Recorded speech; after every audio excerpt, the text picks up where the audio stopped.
Hej.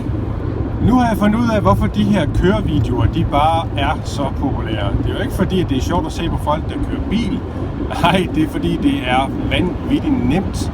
Og man har noget, man gerne vil fortælle, og man er på vej mellem to møder eller et eller andet, så kan man lige få det ud og få det optaget og få det lagt op på nettet, og så kommer budskabet ud. Nå, men det er simpelthen ikke det, jeg vil tale med jer om i dag. Det, jeg vil tale med jer om i den her video, det handler omkring det faktum, at WWDC er blevet anderledes i år, end det har været de andre år.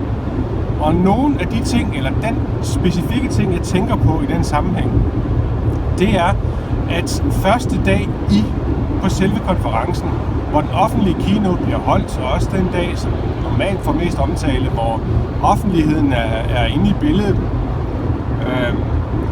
der holdes den offentlige keynote, den holdes i den her Bill Graham Auditorium i San Francisco. Jeg mener, den hedder Bill Graham. Jeg kan ikke lige huske efternavnet, det skal du ikke hænge dig i. Og det er et sted, som er større end Moscone Center. Altså Apple gør det, de starter med at holde deres konference i et andet sted. Og så de øvrige dage, der kun handler, kan man sige, om noget for udviklerne, der rykker man tilbage til Moscone Center, som man plejer at være i. Og det er lidt pudsigt, fordi det er ikke omkostningsfrit at lave den form for flytning undervejs. Det koster penge at rykke hele setup'et fra det ene center til det andet center, og Apple, de laver ikke noget sådan tilfældigt. Der er styr på sagerne i den sammenhæng der. Det er sket meget få gange, at der er gået noget galt under de her keynotes. Så det er ikke noget, man bare gør for sin blå øjnes skyld. Faktum omkring det her auditorium, det er, at det kan rumme 7.000 mennesker. Og Moscone Center kan i bedste fald rumme 5.000 mennesker.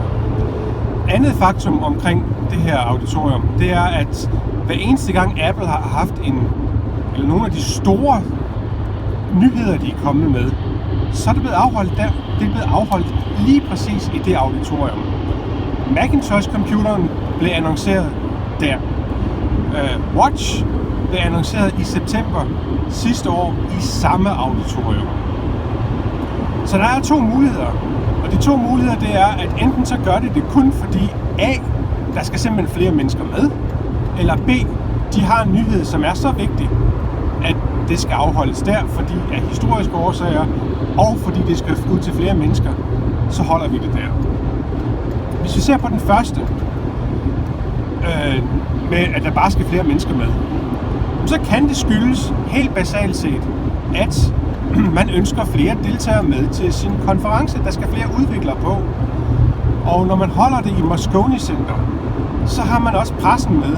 Og det vil sige, at pressen optager jo en hel del pladser i forhold til de almindelige udviklere, hvis man kan sige det sådan. Så når man holder det i Moscone Center, så på grund af keynoten, altså den officielle keynote, man åbner med, så vil der være en hel del pressefolk til stede. Og de optager pladser for udviklere. Så det kan være så banalt, at man siger, okay, vi vil gerne have flere udviklere med på konferencen, så derfor så flytter vi herover i de her lokaler, fordi så kan vi både have den officielle med pressen, og så er der plads til flere udviklere. Det kan være så banalt. Det kan også være, og det er jo selvfølgelig et rygte, og det gider jeg ikke bruge for meget tid på, fordi rygter er i mine øjne lidt uinteressant. Vi skal have nogle kød på bordet, nogle fakta. Det kan simpelthen også være, ifølge det rygte, at Mac, eller OS 10, skifter navn til Mac OS. Og det var det oprindelige navn, som Mac-operativsystemet havde på Macintosh. Og da Macintosh blev lanceret i Bill Graham Auditorium, så kan det være af nostalgiske årsager, eller fordi man gerne vil fejre det her, at man siger, vi skifter navnet på operativsystemet tilbage til Mac OS, ergo så laver vi en lille fest omkring det. Det kan også være årsagen. Og så kan det være, at de har inviteret flere Apple-personale med for at fejre det sammen. Det kan også være en banal årsag. Men skal det være en produktopdatering, som kræver mere fokus, og det er årsagen til, hvorfor de er rykket over i Bill Graham Auditorium. Jeg kan ikke huske, om det hedder Bill Graham. Bill et eller andet auditorium. Hvis det er et produkt, der er årsagen til det, ja, så tror jeg faktisk på, at vi får Watch 2 og annonceret. Watch bliver annonceret samme sted. Det giver mening, at Watch 2 skal annonceres det samme sted igen.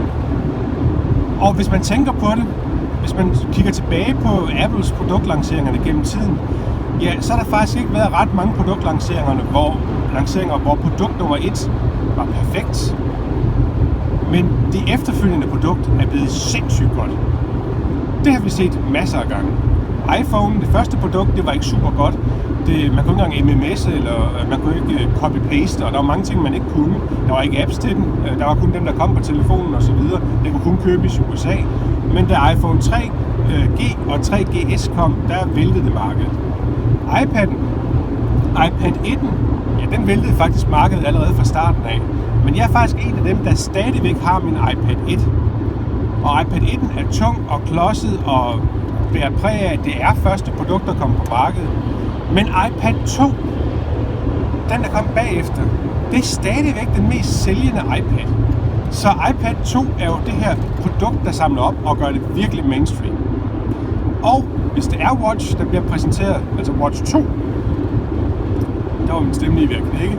Hvis det er Watch 2, vi får, og det er derfor, de rykker til Bill Graham Auditorium i San Francisco, fordi nu vil de gerne lancere Watch 2, ja, så kunne det altså også godt være årsagen til, hvorfor Apple bruger tid, penge, omkostninger, bøvl og alt muligt andet på at flytte mellem Moscone Center og Bill Graham Auditorium. Så det er meget muligt, at vi mandag den 13. juni ser Watch 2, og det bliver den nye supersælger fra Apples side. Og så er jeg også den, der kommer til at få noget på mit armbånd her, fordi jeg tror på, at Apple har lært så afskyeligt meget af de dataopsamlinger og det brugsmønster, der har været på Watch 1, at Watch 2, det bliver simpelthen vanvittigt godt. Så det er nogle tanker til, hvorfor Apple de laver det stunt at afholde WWDC 2 steder nu den her gang, i stedet for bare at holde det i Moscone Center, som de plejer. Det var det for nu. Hej.